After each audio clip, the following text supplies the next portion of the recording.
Yeah, it's good.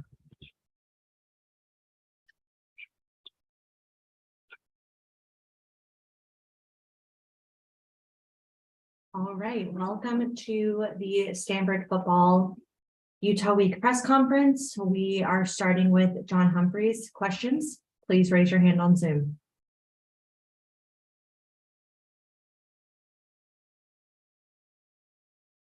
Yep, Troy.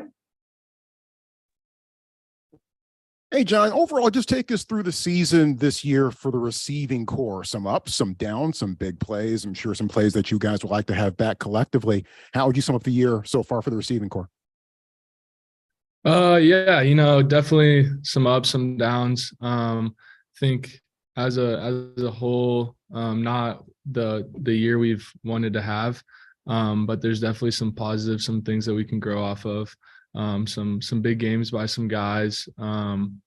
Losing Mike midway through the season was tough for us. He's a leader in our room and for our team, so that was tough. But other guys have stepped up, and but overall, clearly not enough to get it done. So definitely looking for some more improvement.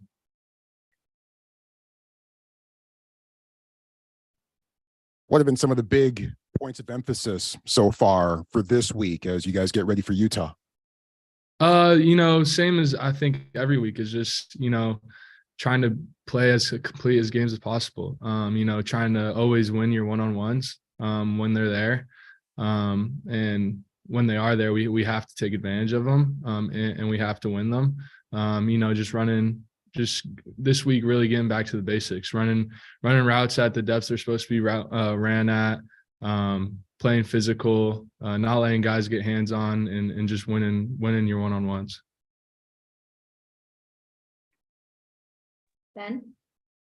Yeah, just talk about, the way you feel McKee has handled some of this adversity, losing receivers and having to deal with, faulty offensive line, no running back. Just how well do you think he's navigated these challenges? Yeah, Tanner's one of the best leaders I've ever seen. And he's really never faltered through any of the challenges that we faced this season, losing guys, losses, wins. He's pretty level-headed and steady, and he attacks every week the same. And if we need to do more, he does more.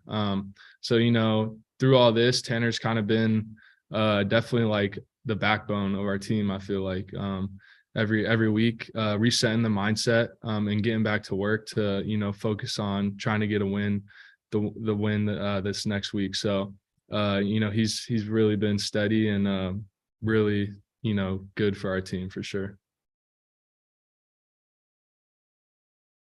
Thank you, Ben.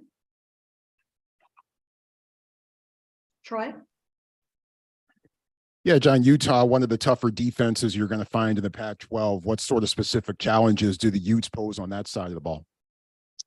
Yeah, you watch them on film and they fly around on defense. They get 11 hats to the ball. So they're physical, they're fast, and they play really well as a group. They got, there's no weakness, on any of their levels, defensive line, linebackers, and in their secondary. So definitely gonna, take a good effort this week. But we're ready for the challenge. And yeah. In some ways, already having played in tough places on the road, Eugene, Seattle, South Bend, how do those experiences help prepare you for what you're going to face this week in Salt Lake? For sure. It's interesting. I've never played in Utah. I've heard it's one of the hardest places to play in the Pac-12. So I think having some games like Washington and Oregon, loud, games that we've had to, use silent counts and, signals to communicate where you can't hear each other. So I think just having that already, it's like second nature to us at this point. So that it definitely helps a lot. Tim? Yeah, a little bit more on that. anything you guys do in practice to simulate that? Playing through fake crowd noise, things like that. Have you guys done anything like that this week to kind of get ready for that? Yeah, no. Any week we're going into a hostile environment where it's going to be loud. They always have the crowd noise blasting during team periods. So we're forced to use nonverbal signals and to communicate with each other. So yeah, we're doing that this week to prepare for the loud stadium. Tim? Yeah, I just wanted to ask about we all live in California. Our blood thins living here because the weather's so great. So when you go to a place that may be a little bit colder and maybe a little bit, we could get sleet, you could get snow. You don't know what's going to happen there. Do you mentally prepare for yourself, or you just try not to think about it so it doesn't become an issue? Yeah, I think the coldest games I've played in here are probably Notre Dame and Oregon. My freshman year was cold. Oregon State's been cold and rainy a couple of times, and I think it's more leading up to the week. Anything you think about it more, and once you get into the game, it's you're not really thinking about it. You're in the game. You're you're warm. You're just adrenaline's going, and it doesn't really phase you too much. So it's more the week leading up to it. Like, dang, I haven't been in this cold of weather in a while, but once you're playing and the stadium's loud, you're playing in a ton of fans, just the adrenaline going on, it doesn't really phase us too much. Thank you, Tim. Any other questions? Ben? Yeah, as you obviously know, nobody thinks you guys are going to win this game, or there's really not any reputation for you guys to even maybe really put up much of a close contest.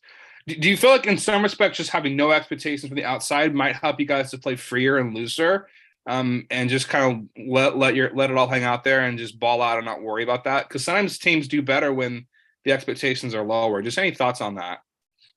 Yeah, as a team, we don't really pay too much attention to what people say on the outside. I think our mentality every week stays the same in the way that we attack the week, and the goal every week is to win. We're not, so the mentality hasn't changed. We don't really pay too much attention to what's on Twitter, what people are saying outside.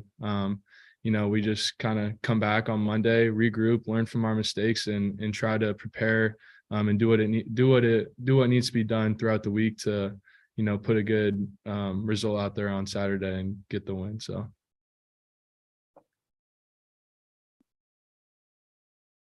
Thank you, Ben. Any other questions for John? Ben? Yeah, you played basketball in high school. It was one of your favorite sports. I just kind of wanted to get your thoughts on the men's basketball team this year. They're looking back to the tournament for the first time in a long, long time. Just any thoughts on them and what you've seen from their team? So I'm not sure if you caught the game at all yesterday. Just kind of general thoughts on that team and kind of what you think their tournament chances might be this year. Yeah, no, I didn't catch any of the game. I think it was like a noon or something game, so I had class. I didn't get a chance, but no, just knowing some of those guys on the team and talking to them, they're really excited, and they think they got a really good team this year. So yeah, I think they're hopeful and really excited for this year. Tim? Yeah, I wanted to follow up on that and just ask you a little bit about, do you use any basketball techniques when it's a fight for the ball? Do you use any boxing out techniques or anything that can help you, get the job done? Yeah, people, sometimes ask that. I think, it's just natural instinct, playing basketball growing up. Some of those movements and stuff just, happen to take place on the field.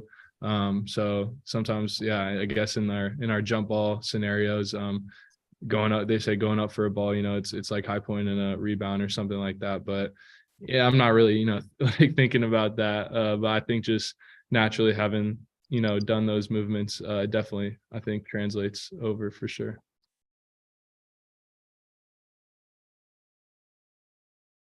Any last questions for John? Thank you, John. Awesome. Thanks, guys.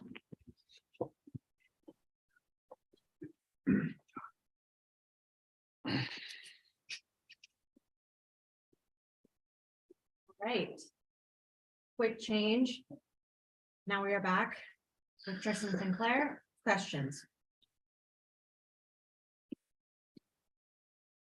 Troy. Yeah, Tristan, we'll get the official word on what the status of the other guys is here from Sean in a moment or so. But I mean, is it seemingly like one of the last guys standing here at the inside linebacking core? Yeah, just take us through the week of preparation so far as it's been for you getting ready for Utah. Yeah, sure, definitely. I mean, obviously, like those guys' status is kind of like questionable or whatever at this point. So I've just been preparing, like I'm starting this game, and I think that's the way that the rest of the guys have been approaching this week as well. So just being ready for whatever, and obviously, guys went down last game, and other guys stepped up, and we're ready to go. So I think we're just always kind of trying to prepare, like we're ready to go and get in there. So.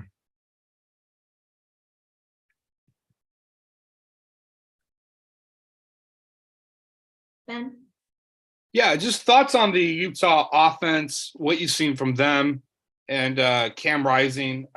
Just what's going to be the key to containing those guys? Because I know you guys have struggled against running quarterbacks in the past. Just what's dual threat quarterbacks in the past? So what's going to be the key for you guys to improve in that area and have a better defensive outing than say last week? Yeah, sure. I think Utah's biggest thing when putting on the tape for offense is they really try to distract you with shifts and motions and all that stuff. So they're really trying to get your eyes in like the wrong spot. So I think eye discipline is going to be huge this week, especially when they're running some of that read offense with the quarterback. Is eye discipline is everything, and just being ready to, adjust our defense around the shifts and motions is going to be huge this week. Tim? Yeah, going along with that, when you talk about eye discipline, when you're in the heat of battle, the adrenaline's flowing a little bit. Talk about the discipline that you have to do, and you say, okay, I see that, but it's not really what my focus is going to be. What do you try to do during a game to keep that eye discipline? Yeah, I'd say that's like probably one of the hardest things about playing inside backer is being disciplined with your eyes is like training that mentality. And I think one way to prepare is just like being in practice is being very intentional,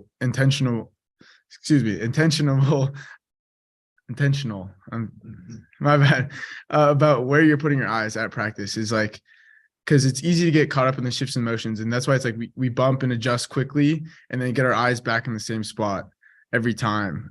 So we try to like pick a spot in between the quarterback and the running back and being able to see everything. I think it's really the best way to prepare is being intentional at practice about exactly where you put your eyes every single time. Ben?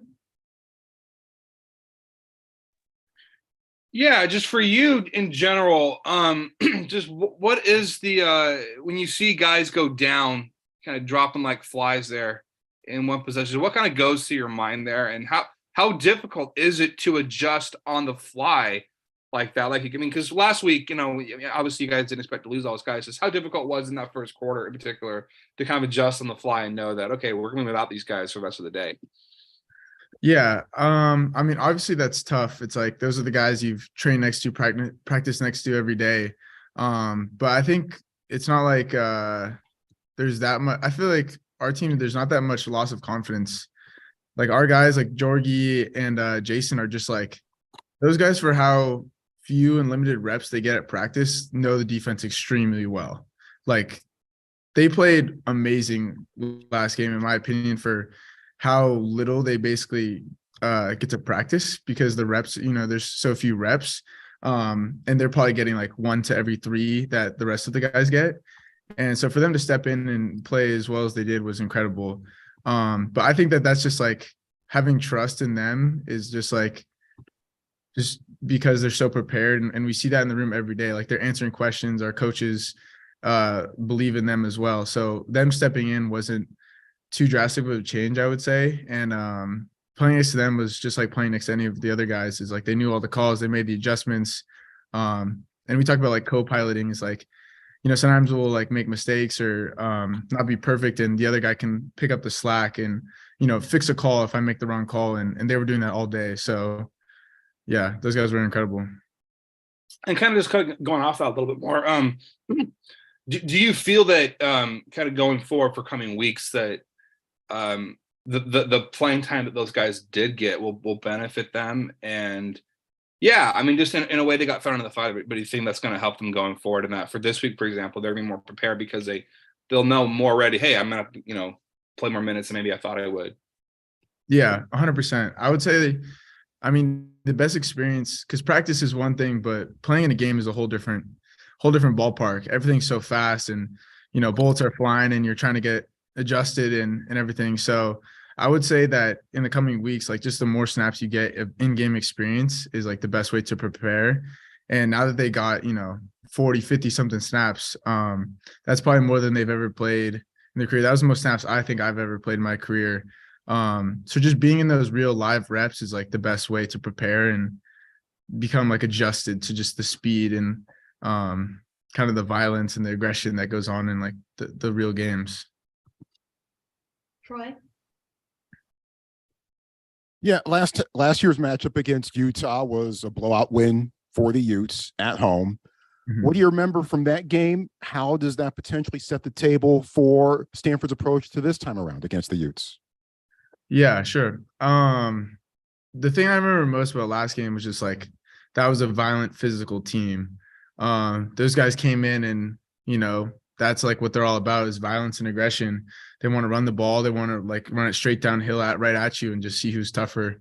I think that we know that, we're aware of that this year, and definitely been at practice like trying to be violent, trying to be intentional, hit the sled extra, just being ready mentally and physically for just a fist fight, because I think that's what it's going to be. Any other questions? Tim? Yeah, I just wanted to ask you, because I have a chance to talk to you here, is that your story is well documented. I know you've been asked about this before, about how growing up you wanted to play at Stanford, you wanted to come to Stanford and play football. You're a senior now. Do you still get that little thrill or tingle when you look around and look around to how cool is this? Yeah, I think I still feel that all the time. Even though like we've had tough years and had a tough year this year, like I still try to like remind myself like I'm truly living out my dream here, playing college football like that. That's all I wanted to do as a kid, and especially being here. So I definitely feel it, like, especially like running out the tunnel or going into a big game. Like I remember Notre Dame, I was like, I had this feeling of just right before we ran out the tunnel. UCLA too, just like wow, like this is really where I get to be and what I get to do. So it's a blessing every day to be here and to get to play college football. It's amazing.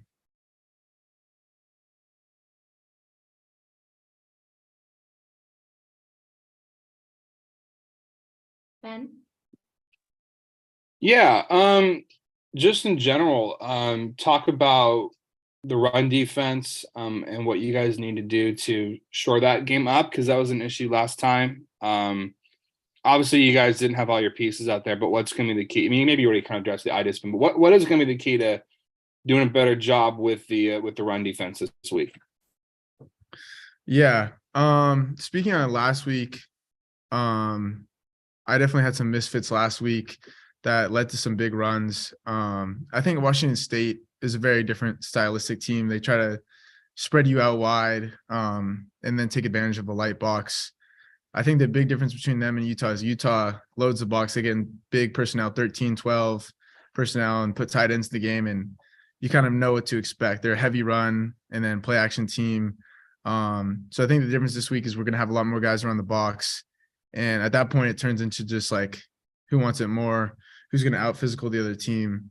I think definitely having your eyes right and getting lined up after shifts and motions is going to be crucial this week. Washington State wasn't a huge shift in motion team, but Utah is going to try to get guys misaligned and distracted.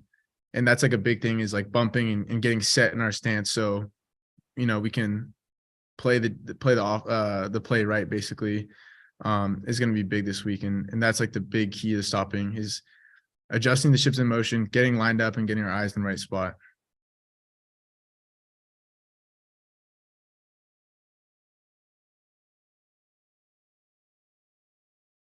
Any other questions?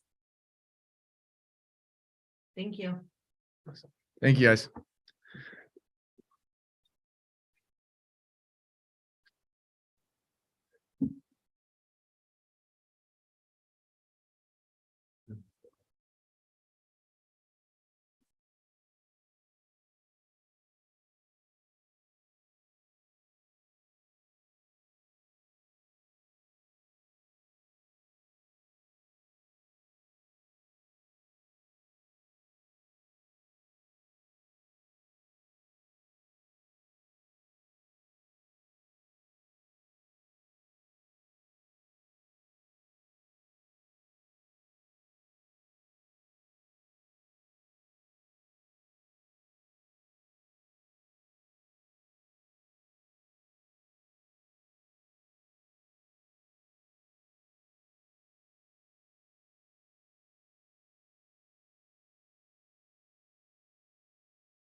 All right, we have head coach David Shaw. Coach Shaw, if you could begin with an opening statement. Yes, hello everyone, and I'll start with some injury news. Levine Mooney, Ricky Miezon, Kendall Williamson, and Patrick Fields. I would all list them as questionable right now. They did not practice last night. None of them did.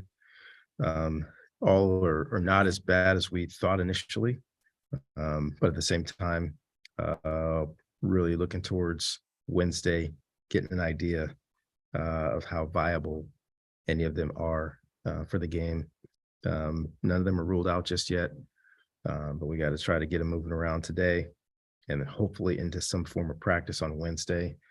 And then we'll make an announcement later in the week, who's going to make the trip, who's not, who's going to be playing and who's not.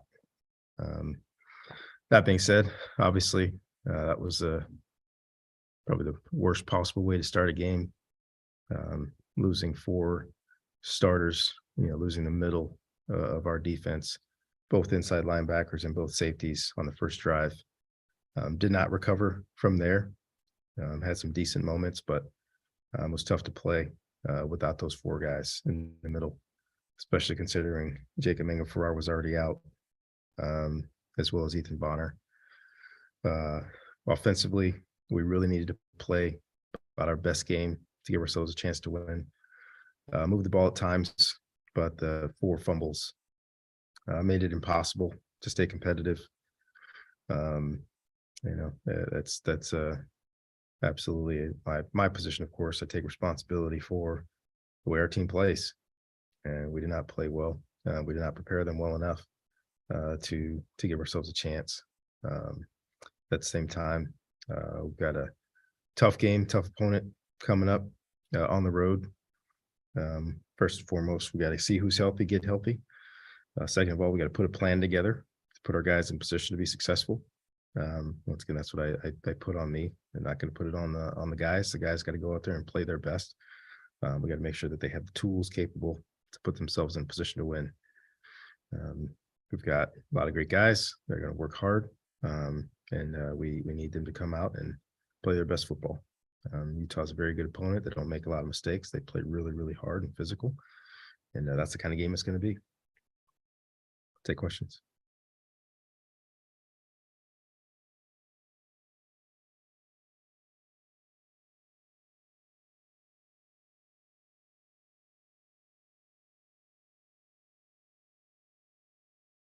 Tim, Roy. Hey, Coach. How difficult is it to get your club back and focused? I know you had tremendous young men that you get to work with every day, but they're still human beings, and that was just such a shock at the beginning of that game for everybody. But how do you get your guys back on track, back locked in to get ready for a road game on Saturday?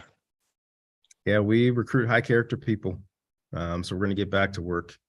It'll help if we get some of those guys back, because not only are they give a lift to the team on the field, we're talking about 2 captains and 2 vocal leaders of our secondary that were just not out there during the game.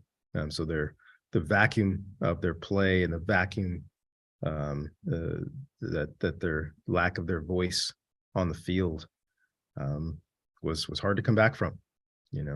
Guys came out there, battled. We had guys that we weren't anticipating to play at least that much, went out there and fought, did not play as well as we needed them to.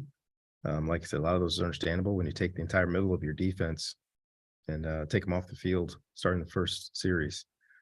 That being said, guys worked hard last night. We're gonna work them today. Get a shorten down practice a little bit, just because we don't have the everybody needed to practice. So to service each other, we're going to kind of do more work together in order to truly prepare the way that we need to prepare. But as far as our effort and our work, that's one thing that we'll never shy away from. Troy. Yeah, if I can start by asking about 3 guys in particular: Brendan Barrow, Jack Lair, and Connor McLaughlin. How are those 3 guys looking at this point? Brendan Barrow tried to go last week, made a couple of nice runs, and then just couldn't finish. So he'll be out this week. Jack and Connor are both up. They'll both travel. They're both ready to go if called upon. Thankfully, this is about the healthiest our offensive line has been in a month and a half, which is great. So we're full go on the offensive line, both with our starters and really we got 9 guys ready to go. So that's been one of their positives in the last couple of weeks.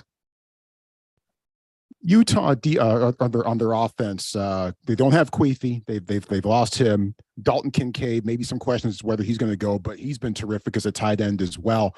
What are some things that go into defending, especially terrific tight ends like Utah has had, and how could that eventually affect how Stanford approaches things defensively this week? Well, when you watch them play, it all starts up front. They're very big, they're very good up front. And it goes to Cam Rising, whether he's 100% or 80% or whatever it is. He's a spark plug of that team. Scrambles when he needs to, pushes up in the pocket, will make the throw down the field, has the confidence to throw the ball early and put it in tight windows. So that's where it starts up front with the quarterback. And they've just got a long line of guys, big long guys that can play tight end.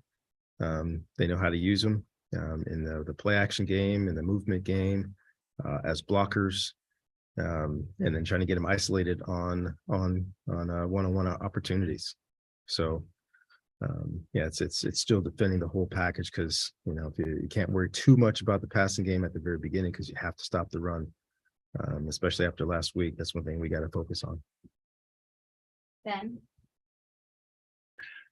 Yeah, just in general, talk about, I've asked the players a question, is there any kind of feeling of maybe guys playing looser, more relaxed in a game where you're not expected to win? No one's expecting you guys to go in there and get a win at Utah. Do you feel like sometimes that can help teams, maybe when the pressure isn't there, the expectation isn't there, you just kind of go out there and hang loose, and might that help your guys a little bit in a way, do you think?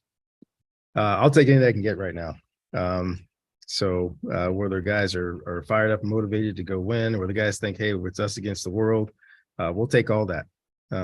We got to go in and not be shy and not tiptoe into the stadium.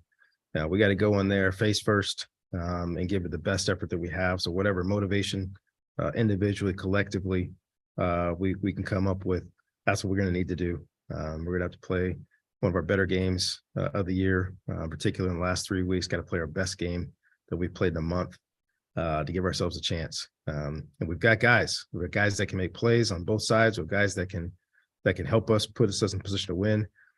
Coaches got to help that opportunity for those guys, and those guys got to come through and make the plays. And if they do, hey, we'll be in it in the fourth quarter and give ourselves a chance. But this is a good football team that does not make a lot of mistakes. And we're going to have to play one of our better games. Hopefully we get a couple guys back, but we're going to have to play extremely well to give ourselves a chance.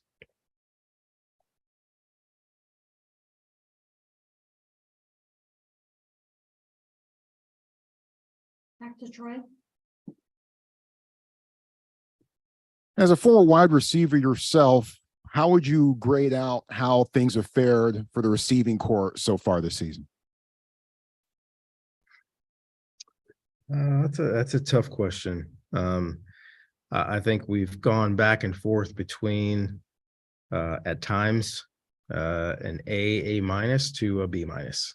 I think the passing game in particular, we've had, I was talking to Coach Pritchard about this the other day, too many near misses throughout the course of the year. Balls that have just tipped off a guy's fingernails.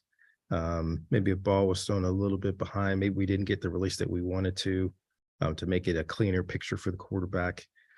Just the connection between our quarterbacks and receivers has been just a little bit off the entire season. We practice great. We go through a lot of different things. Losing Mike Wilson, I think was a big part of that. But I mean, just look in the last couple games, really the last month in particular, just so many opportunities. We got the one-on-one. This past game, we caught 2 balls, 2 great catches, both out of bounds. just couldn't get a foot down. By 3 balls this past game, ticked off fingertips. And, you love to see the great catch. You love to see, the great throw. But I think the production has been solid, but not what we're capable of. We're capable of much more.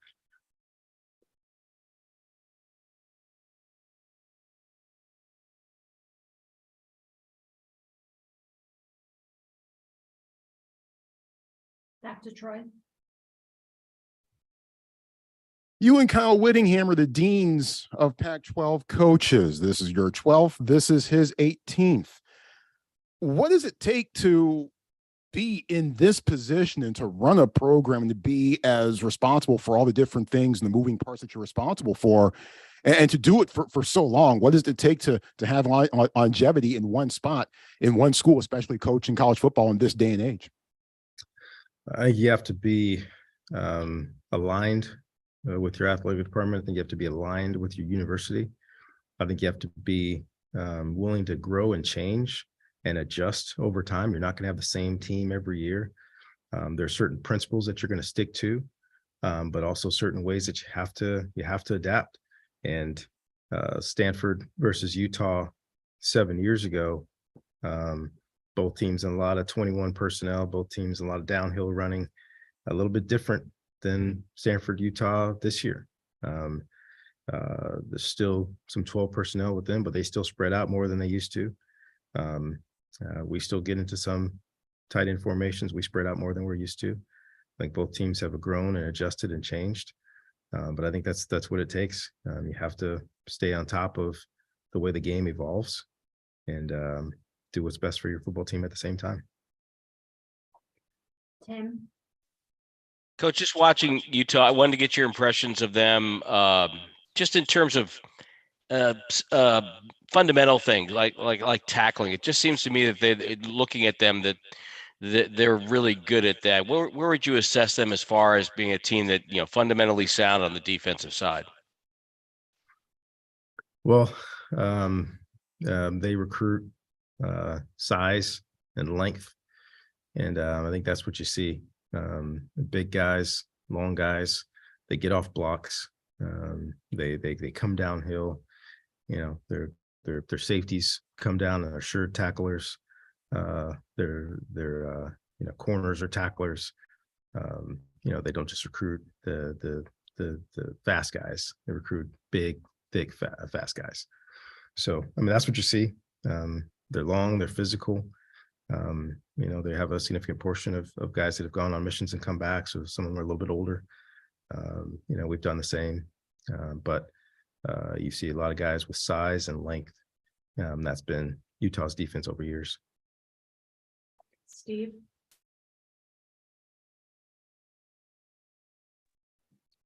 Yeah, Coach, from the outside, it would look that would be tough to get a team motivated after the past 2 weeks. And a lot of times the outside is wrong. Why would the outside be wrong in assuming, perhaps incorrectly, that it would be tough to get motivated after the past 2 weeks? Yeah, I think you don't have to worry about motivation if you have belief in who you have and what you're doing. I would have loved to see that game without those injuries. I thought our team was prepared. Thought we had a great plan. And we went out there and on the defensive side, we didn't have the personnel we needed to execute the plan. Offensively, when we didn't go backwards, we moved the ball very well. Our negative plays really hampered that. So the positive side, hopefully we get a couple guys back on defense. The positive side on the offensive side is that, to continue to harp on when we don't turn the ball over. It's been a thing for us all year. We don't turn the ball over and we don't have penalties. The way that we can run it and throw it and catch it, we're able to move the ball down the field. Two of our turnovers, happen as we cross the 50, getting in field goal range. Those are just killers. Because you're taking away points. And another turnover we had was, put us back in the position to give up points. So the score honestly, and the yardage had a lot to do with the offense as opposed to the defense. And a lot of those things are correctable. You know, how to carry the ball in traffic is correctable. Things that we can learn from. A lot of those guys that made those mistakes and dropped those and fumbled those balls also made big plays for us. Ben Grosick made big plays for us. Elijah Higgins made big plays for us. You know, I think Mitch Liebers has gained the respect of the entire football team. What he's done over the last couple of weeks, he had a couple of nice runs, had some big blitz pickups for a guy that was playing safety 3 weeks ago. So if you can get back and control the things you can control and correct the correctables and see what we're capable of, then you can have motivation, then you can have some confidence and say, hey, we have some corrections to make. We can play better. We can not have those just misconnects from our quarterbacks and receivers. We can make a couple of blocks that we just missed and runs that would have been great. That's where it comes from, looking at the things that we can correct and looking at the things that we do well and leaning on those. Great, thank you. Ben.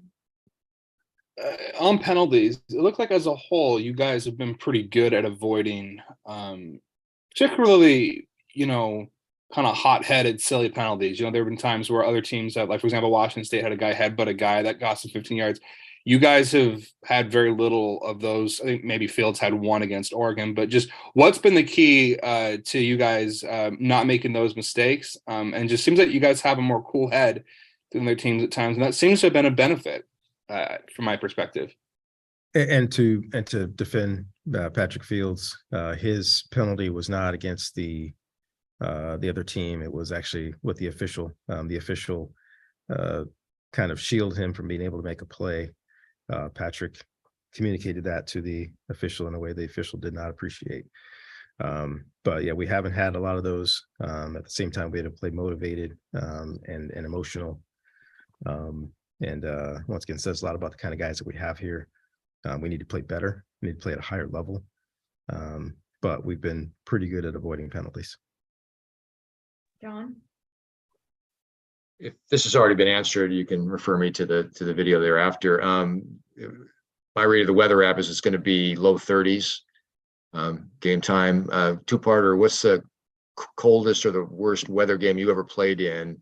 And then B, on a sort of a clear night, but if it's, you know, right around freezing, what are some principles? I guess I pick receivers or the guy taking the handoff. What are some principles you have to adhere to make sure you avoid those turnovers?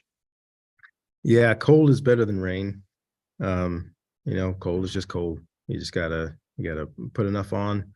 It's a lot of times it's worse for the coaches because we're not running around than it is for the guys. The guys get a chance to break a sweat and run full speed and keep themselves warm.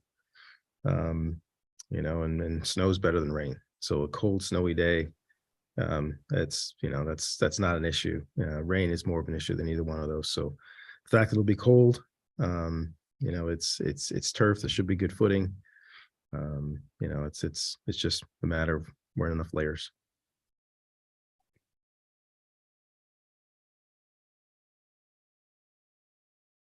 Ben. I want to get your thoughts on the development of Fisher Anderson, the offensive line. He's had to come in and play for you guys and step up. And another one of those guys that obviously played more than you guys would have thought he would have played this year. Just talk about his development and growth and what you've seen from him this year. Fisher's just such a great young man. He approaches every day the same. Positive energy, positive attitude, great work ethic. He's grown a lot from the time that he stepped on this campus. Thrust into playing time multiple times. Never bat an eyelash. Just went out there and did his job.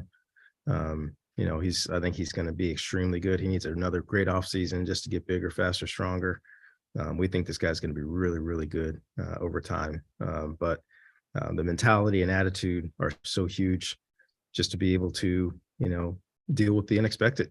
You know, showing up at Notre Dame, you know, excited that you got a chance to travel, and in a tight game in the fourth quarter, you got to go out there and play your first significant play time as a college athlete is on the road at Notre Dame in a tight game against a really good defensive line, and he went out there and played well, which I think bodes well for the future.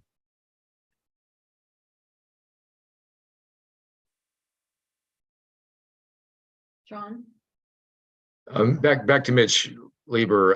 One thing that struck me watching him, admittedly from afar up in the booth, is kind of his passion for the game. And I know you can't play football at this level without having that, but is there something contagious about either, I don't know if it's his story or the role he's advanced to that can have a rub off effect? Are you seeing that? I know as a coach, you want that. Yeah, the guys are excited for him. He's learned it. He knows what to do. He goes hard. He's physical. For a guy that's playing safety to be able to go through his reads and protection and then get fitted up on a linebacker inside or getting fitted up on a defense back that's blitzing outside, it's impressive. It's impressive. So the guys are rooting for him. They're excited for him. It was a heck of a catch over the shoulder he made in the first quarter of that game also. He's got great hands. He can really run. He's a physical young man. He's got a great passion for the game, and he's really smart. So we're excited about the transformation that he's made. Still believe at some point in time he's going to be a starting safety for us here. But right now, he's doing a heck of a job, and he's going to be better this week than he was last week at running back.